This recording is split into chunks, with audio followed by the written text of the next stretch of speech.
Yo, what's up guys? Mr. BLACKMAGIK back again with another completion. This is Mirror's Edge Catalyst and my 359th completion on Xbox. Getting up there.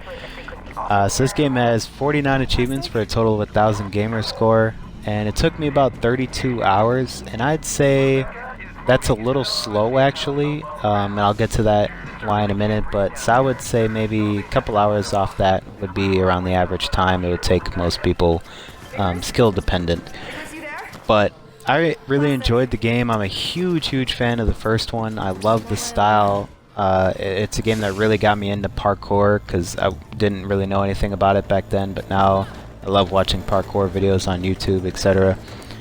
But I love the style. I love doing the time trials. If anyone played the first game, they know the notorious Pure Time Trials DLC that they added that made the completion a lot harder, because before it was a lot more lenient on how many stars you had to get, and when they added that Pure Time Trials there was only, I believe, 2 tracks that you could leave at 2-star and everything else had to be 3 stars.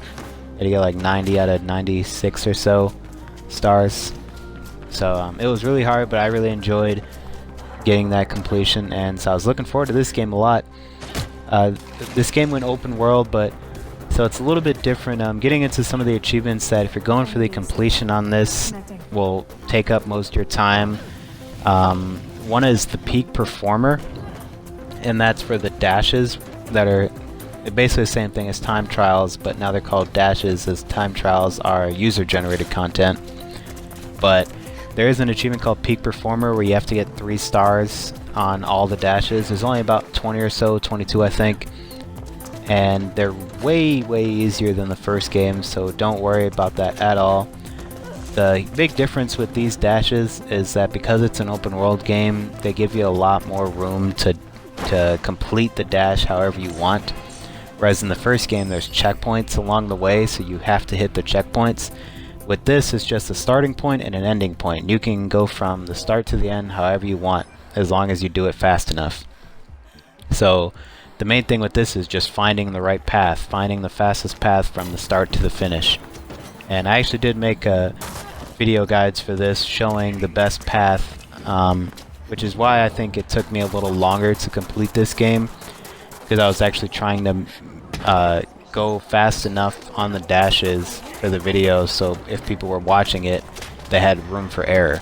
You know, I don't want people watching the video and if you do it exactly how I do it, you're not going to complete it, because I barely complete it myself. So I tried to do it a little faster to give people some wiggle room. So, but if you're just going straight for the 3 stars and moving on, I think you do it faster, and it's really easy once you know the path. Outside of that achievement, there are a ton of collectibles. There's 3 different collectibles achievements, and there's I like to group them in 2 sets. So one of them are the recordings, documents, and secret bags, and there's actually 122 of those total. And what's worse is they do not show up on your map. You would hope for an open world game for the collectibles to show up on your map, but unfortunately they don't. You need a guide, you need to just look for them, whatever you gotta do. But you gotta find them, and they do not show up on your map. But there is a different type of collectible called grid leaks, which do show up on your map, but there's also 324 of them total. You need an upgrade to make them show up on your map, and then you can, just set a waypoint to go get them.